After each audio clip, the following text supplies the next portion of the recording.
தலைப்பு செய்திகள். 50,000 நெருங்கும் டெங்கு நோயாளர் எண்ணிக்கை. பிரம்படிக்கு மாற்றாக சுய ஒழுக்கத்தை வீட்டில் வளர்க்க வேண்டும். டிட்வா பேரிடரால் பாதிக்கப்பட்ட மலையக மக்களை இன்னமும் கூடாரங்களிலேயே தவிர்க்க விட்டுள்ளது அரசு. ஆஸ்திரேலிய தூதுவரிடம் மனோ கணேசன் முறைப்பாடு. இந்தியா மீது போர் தொடுக்க தயங்க மாட்டோம், பாகிஸ்தான் பாதுகாப்பு அமைச்சர் மிரட்டல். பதவி விலகும் பிரித்தானிய பிரதமர். விரிவான செய்திகள். இதுவரை பதிவாகியுள்ள டெங்கு நோயாளர்களின் எண்ணிக்கை 46,000 தாண்டியுள்ளது. இதற்கமைய ஜனவரி மாதம் முதல் நேற்று வரை நாட்டில் 46,037 டெங்கு நோயாளர்கள் பதிவாகியுள்ளதாக டெங்கு ஒழிப்பு பிரிவின் பதில் பணிப்பாளர் வைத்தியர் கபில கண்ணாங்கர தெரிவித்துள்ளார். தற்போது நாளாந்தம் 600 முதல் 650 வரையான டெங்கு நோயாளர்கள் பதிவாகி வருவதாகவும் அவர் குறிப்பிட்டுள்ளார்.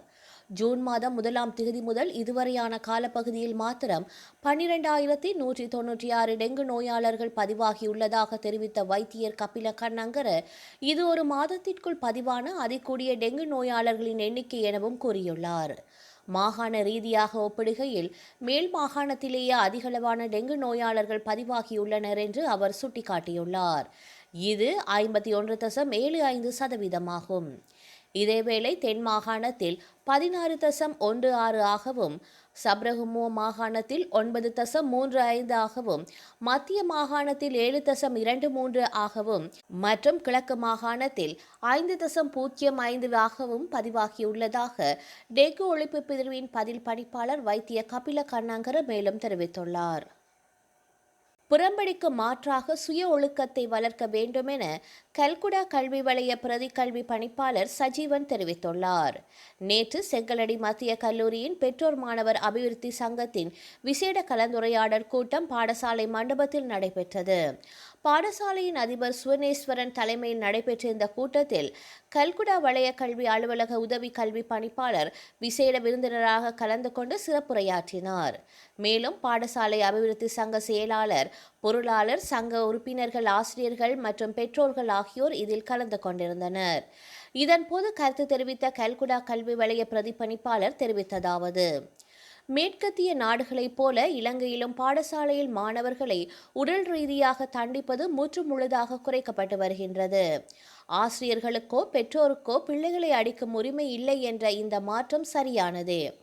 எனினும் பிரம்படிக்கு மாற்றாக வகுப்பறைகளில், வீடுகளில் மாற்று ஒழுக்க கட்டுப்பாட்டு வழிமுறைகளை கையாள்வதற்கும் சரியான ஒழுக்கத்தை வகுப்பறையில் கொண்டு வருவதற்கும் பெற்றோர்கள் முழுமையான ஒத்துழைப்பை வழங்க வேண்டும். பிள்ளைகள் எத்தனை மேலதிக வகுப்புகளுக்கு சென்றாலும் வீட்டில் அவர்கள் சுய கற்றலில் ஈடுபடும் 2 அல்லது 3 மணித்தியாலங்களே மிக முக்கியமானது. வீட்டில் தொலைக்காட்சி மற்றும் வீண் தொந்தரவுகள் இல்லாத அமைதியான சூழலை பெற்றோர்கள் ஏற்படுத்தி கொடுக்க வேண்டும். மேலும் ஒரு பிள்ளை தொடர்ந்து 30 நிமிடங்கள் மட்டுமே கவனம் செலுத்த முடியும் என்பதால் முறையான ஓய்வு இடைவெளிகளுடன் படிக்க பழக்க வேண்டும். வீட்டில் செருப்பை முறைப்படி வைப்பது, புத்தகங்களை அடுக்குவது போன்ற சிறிய கட்டுப்பாட்டுகள் மூலம் பிள்ளைகளின் சுய ஒழுக்கத்தை வீட்டிலிருந்தே வளர்க்க முடியும். பெற்றோர்கள் தங்கள் பிள்ளைகளை ஒருபோதும் பக்கத்து வீட்டு பிள்ளை, உறவினர்களின் பிள்ளைகளுடனோ ஒப்பிட்டு பேசக்கூடாது. இது மாணவர்களிடையே பெரும் மன உளைச்சலை ஏற்படுத்தி அவர்களை பாடசாலைக்கு வரவிடாமல் தடுக்கின்றது. பிள்ளைகளின் தற்போதைய புள்ளிகளை அவர்களின் கடந்த கால புள்ளிகளிடம் மட்டுமே ஒப்பிட்டு படிப்படியாக அவர்களை முன்னேற்ற பெற்றோர்கள் முயல வேண்டும். பெற்றோர்களின் இந்த சிறு பேச்சு மற்றும் நேர்மறையான அணுகுமுறை பிள்ளைகளின் நடத்தையில் பெரும் நல்மாற்றத்தை ஏற்படுத்தும் எனவும் கல்வி பணிப்பாளர் மேலும் தெரிவித்துள்ளார். பாதுகாப்பான காணி இல்லை என்ற காரணத்தை கூறி டித்வா பேரிடரால் பாதிக்கப்பட்ட மலையக அகதிகளை அனுர அரசு இன்னும் தற்காலிக கூடாரங்களிலே தவிக்க விட்டுள்ளது. இந்த நிலைமை கண்டி, நுவரெலியா மற்றும் பதுளை மாவட்டங்களில் இன்னும் தொடர்கின்றது என தமிழ் முற்போக்கு கூட்டணியின் தலைவர் மனோ கணேசன் தெரிவித்துள்ளார். கொழும்பில் உள்ள ஆஸ்திரேலிய இல்லத்தில் இலங்கைக்கான ஆஸ்திரேலிய உயர்ஸ்தானிகர் மேத்யூ டக்வொர்த்துடன் தமிழ் முற்போக்கு கூட்டணியின் தூதுக்குழுவினருக்கும் இடையில் நடைபெற்ற விசேட உயர்மட்ட சந்திப்பின் போதே அவர் இந்த விவரங்களை தெரிவித்துள்ளார். டித்வா புனருத்தாபன பணிகளுக்காக இலங்கைக்காக பாதுகாப்பான நிலத்தை தெரிவு செய்வது எப்படி என்ற தொழில்நுட்ப உதவிகளை ஆஸ்திரேலிய அரசு வழங்குகிறது குறித்து தனது மகிழ்ச்சியை தெரிவித்த மனோ கணேசன், தேசிய கட்டிட ஆராய்ச்சி நிறுவனத்தை பலப்படுத்துவதற்கு ஆஸ்திரேலிய அரசு வழங்கி வரும் ஆதரவுக்காக தூதுக்குழு சார்பாக நன்றிகளை தெரிவித்துக் கொண்டார்.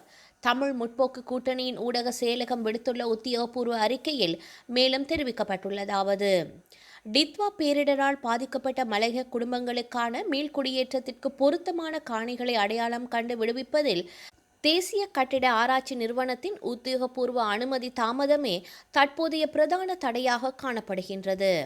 டிஜிட்டல் வரைபடமாக்கல் மற்றும் தொழில்நுட்ப திறனை மேம்படுத்துவதற்காக ஆஸ்திரேலியா வழங்கும் ஆதரவானது பாதிக்கப்படக்கூடிய எமது மலையக சமூகங்களின் பாதுகாப்பான மற்றும் நிலையான மீள்குடியேற்றத்தை விரைவுபடுத்த உதவும் மிக முக்கிய பங்களிப்பாகும்.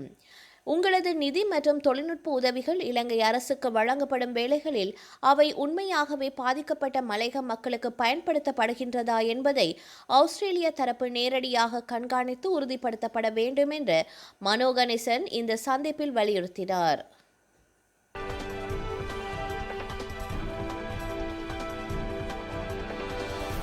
தண்ணீருக்கு பாதகம் ஏற்பட்டால் இந்தியா மேல் போர் தொடுக்கவும் இஸ்லாமாபாத் தயங்காது என்று பாகிஸ்தான் பாதுகாப்பு அமைச்சர் கவாஜா ஆசிப் எச்சரித்துள்ளார்.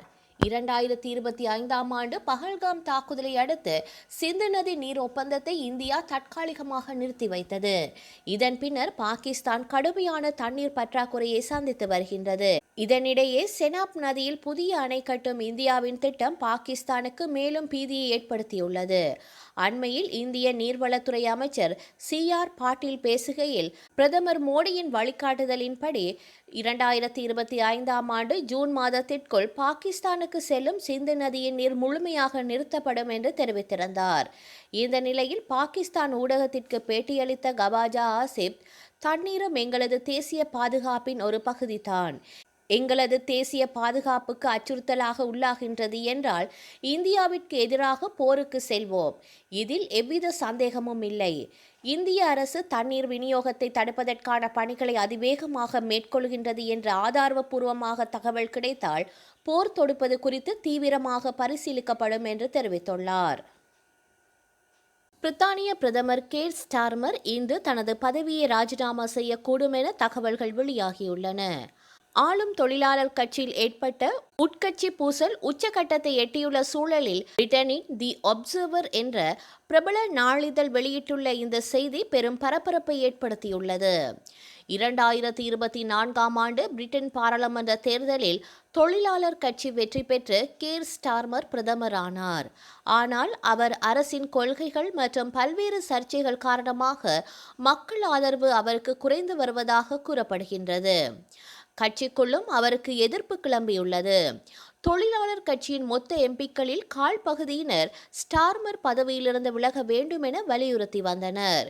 இந்த நிலையில் விரிவான பேச்சுவார்த்தைக்கு பின்னர் தான் பிரதமர் பதவியில் நீடிப்பது இனி உகந்ததல்ல என்ற முடிவுக்கு ஸ்டார்மர் வந்துள்ளதாக தி ஒப்சர்வர் தெரிவித்துள்ளது.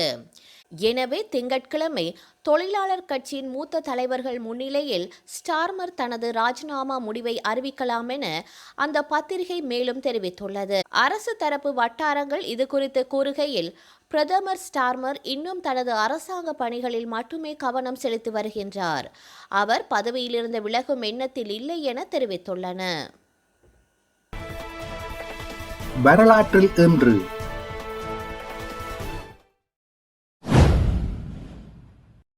1918 அமெரிக்காவின் இந்தியானாவில் ரயில் விபத்துக்குள்ளானதில் 86 பேர் உயிரிழந்தனர். 127 பேர் காயமடைந்தனர். 1992 வாச்சாத்தி வன்முறை. தமிழ்நாட்டில் வாச்சாத்தி கிராமத்தில் தமிழ்நாட்டு காவல்துறையினர் வனத்துறையினர் நடத்திய வன்முறைகளில் 34 பேர் கொல்லப்பட்டனர். 2002 ஈரானின் வடமேற்கே நிலநடுக்கம் ஏற்பட்டதில் 261 பேர் உயிரிழந்தனர். 2009 வாஷிங்டனில் 2 ரயில்கள் மோதிக்கொண்டதில் 9 பேர் உயிரிழந்தனர். 80 பேர் காயமடைந்தனர். செய்திகளை உடனுக்குடன் தெரிந்து கொள்ள உடனே சப்ஸ்கிரைப் செய்து பெல் பட்டனை கிளிக் பண்ணவும்.